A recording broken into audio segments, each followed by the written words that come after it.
Hey, what's up, guys? It's Russo and Jordy with Backdoor Fantasy Sports, and we've got another Prize Picks video for you. We're going to be talking about the NBA slate on Wednesday, January 3rd. We've got a massive slate. We've got 12 games with already some very exciting matchups. We're going to be running it back with the Bucks and the Pacers. We've got the Suns and the Clippers. There's just going to be, and there's like many more. I mean, that's a huge slate, 12 games. So we're really excited to get into all of that. Before we do, though, if you've never tried Prize Picks, use our promo code and they'll double your first deposit up to $100. They'll match whatever you put on. So if you put on the full 100, you'll get 200 to play with. Just use our code and they will hook you up with that deal. And if you're new to our channel, make sure you subscribe and hit the notification bell because the plays we put out oftentimes get bumped pretty quickly. Sometimes, like today, we got lucky and some of them stayed all the way up until game time from the night before. But if you're subscribed and you have your notifications on, you'll be notified as soon as our videos get dropped. That way, if you like the plays, you can get on them early. And we do our night show, we do our daily show. So between the different types of shows we're doing, if you're subscribed, it'll just come to you instead of you having to go and search, Prize Picks today or whatever it is you search when you find our video. But anyways, okay, we are going to get into it, but we're going to do a quick recap from the January 2nd plays. So in the night video at first look, I had taken Tobias Harris over 5.5 rebounds. I felt really good about this. I had mentioned I hope I didn't sound apprehensive just because I was like in real time processing how fun it was going to be for Embiid and Drummond to face off. And then I was like, well, I hope I don't sound apprehensive. I know someone in the comments had mentioned that they actually took the under on Tobias, and it wasn't the right night to do that because he went for 8. But yeah, always go with your gut. No matter what we are presenting to you, sometimes the data will show us one thing, and you might hear what we have to say and say, actually, I'm getting a different feeling about that, so I'm going to fade it or I'm going to take the under. Always do your own thing. But in this case, Tobias ended up crushing it. He had like 4 in like the first like 5 minutes or 6 minutes or something. So he did great for us. And then I took Jonas Valanciunas for over 1.5 blocks and steals, and he did this in like the first 4 minutes. This one I was really feeling good about because he'd done it in like 9 out of his last 10 games or 8 out of his last 10 games, something crazy like that.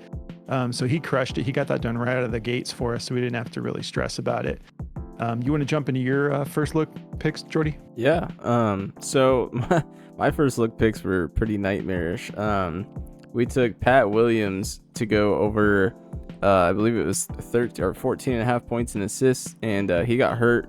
So he got rebooted. So that's a good, at least you guys didn't totally lose out on that play. But we took Nicholas Claxton, and he had his worst performance of the year. He played 23 minutes, only had 3 rebounds. He shot okay. I mean, he shot 4 for 6, but he just he got 2 blocks, and then I don't really know. They got blown out too. I know that they were getting torched pretty hard. So it's just a weird night. There was a couple games that ended like that tonight where there was some unexpected blowouts tonight. So pretty unpredictable on that play. That was, I want to say my bad, but it was just the product of the game. So just a weird one. Yeah, I almost wonder if they just got shell shocked by at the beginning of the game. They got humbled. So and that brings us to the picks from the Daily Show. Let me just pull mine up here.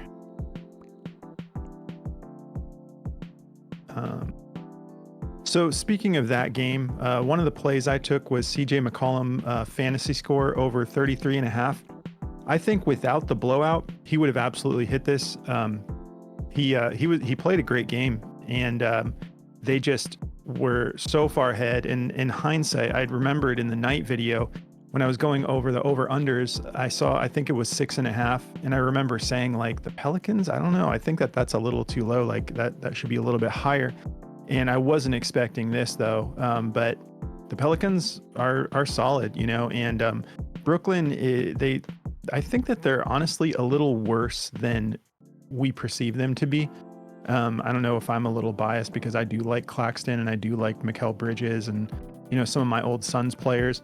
But yeah, they just got stomped, and McCollum ended up not playing much in the second half. So we fell short there. He went for 28.7, so we missed it by like 5 fantasy score. And then Andre Drummond also got a lot of feedback about this, talking about Embiid's going to get him in foul trouble and whatnot. And I'm like, Drummond averages like 2 fouls a game. He's not like really that type of player that's constantly in foul trouble. But he crushed this. He went for 17 rebounds. We took him for over 13 and a half. He actually got Embiid in a little bit of foul trouble, but Embiid still played like an MVP and killed it. But yeah, so ended up cashing on Drummond, but missed on McCollum. And you want to get into your daily picks? Yeah. So that kind of leads into what I was saying about my play last night with Embiid. I was worried about the matchup with Drummond. I was actually going to take Embiid's like rebounds and stuff, but I was like, Drummond is such a beast, man. Like he's a great defender, and he did. I mean, he gave Embiid, his money's worth tonight. Embiid still had a great game, but it was a tough matchup, and it caused Embiid to pass the ball more like I wanted to. And I took him for over 5.5 assists, and he had this hit, I think, in the first 2 quarters. I think in the first quarter he had 5, so it was like, it was pretty cash early on.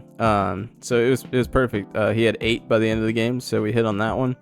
And then Jeremy Sohan, I was saying Sochan last night. I was pretty tired, so excuse me on that one. But we took him for over 26 fantasy points, and he ended with 20. He just didn't do enough. He played well. He shot 4 for 6. He had 2 rebounds, 1 assist. That's where we really got killed on this one. He usually has like 4 rebounds, 5 assists in that area. But he had 2 blocks. He shot 80%. So it was just like him not doing enough in the first half kind of thing. In the first half, he only had like 6 fantasy score.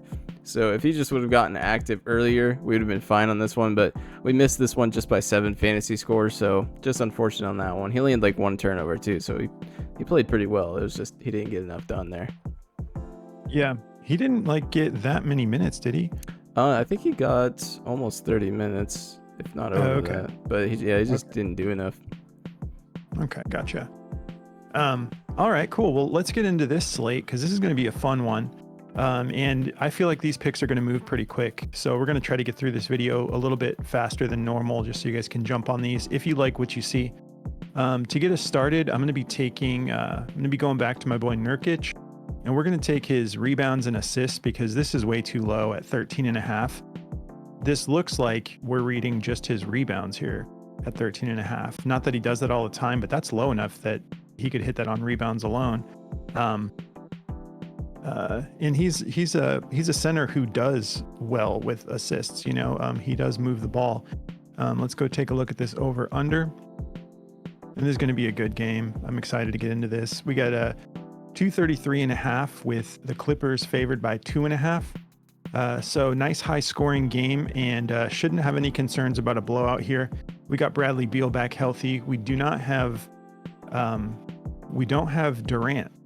So I think Nurk is going to need to be getting his full, allotment of minutes. And the matchup looks good. Only 4th in rebounds allowed, but I think Nurk can get that done regardless. Like, he doesn't have to go crazy. If he can just get us double-digit rebounds, which I think he can in this matchup, I think he'll get it done with the assists. They're 27th in assists allowed. And if we look at his history here, he's done it 7 out of the last 10 games. So I feel really good about the odds of this going over, especially with no KD. And if we hop over to Daily Grind, this is going to move quick, guys. This is the top play on the board right now. They have it at just under a 55% chance odds to hit, and they have it at a minus 144 on the DG odds.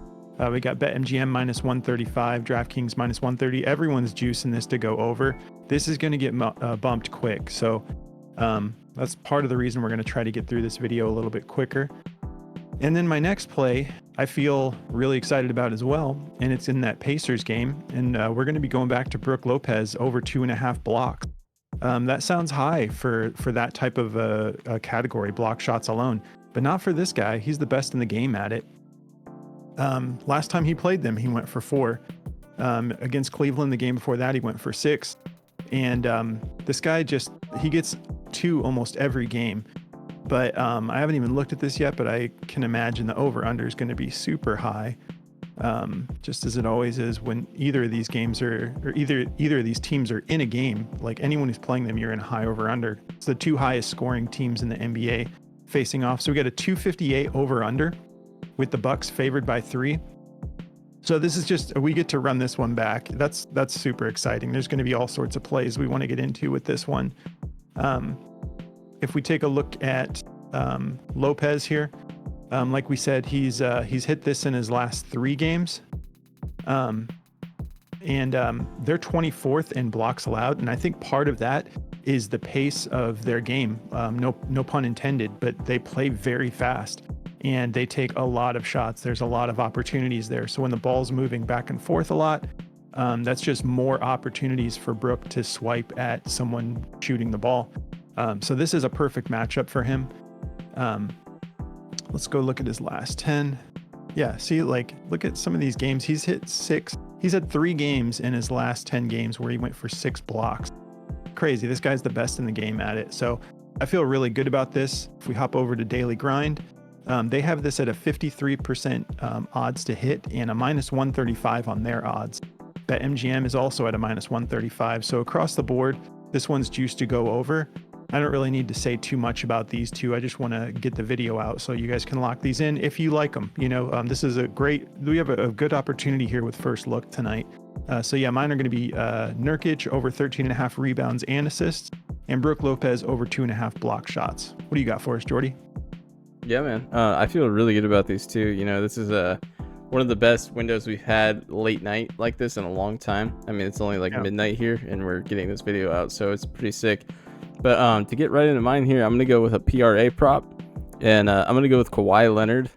You know, we really want a lot of this game because there's a lot of really good juice in this game, so don't be surprised if tomorrow or in Discord we're dropping more of this game because there's a lot of good stuff in here. But I'm going to be taking Kawhi's PRA. You know, I don't think he's questionable in this game. No, he's not. He's off the injury report, so he's going to be back in action here. And, you know, he's been awesome. Even against Miami, his first game back, he went for a 35 PRA. And he's just been sick. And, you know, they on DG here, they've got this at a -126 to go over with a 51.55% chance to go over. So I like this play a lot to go over his PRA. He's done it 8 out of his last 10 games. And, you know, we've been talking. We're like, man, we need to get some more Kawhi PRA going because it seems like every game he's going for almost 30 points and like 5-10 rebounds and assists. So it's, you know, it's a pretty good line here. It is a little bit of a tough matchup, I will say that. The Suns are pretty good against small forwards, but I think he's going to have to be a big part of why they win this game if it's going to be a competitive game.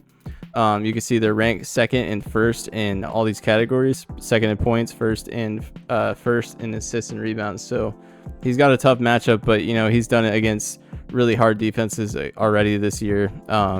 So I think he can get it done for us. So I'm going to be taking this one to go over, and then my last one here, I'm going to be going with a rebounds and assist prop, and we're going to go with my man Bam Adebayo against the Lakers here.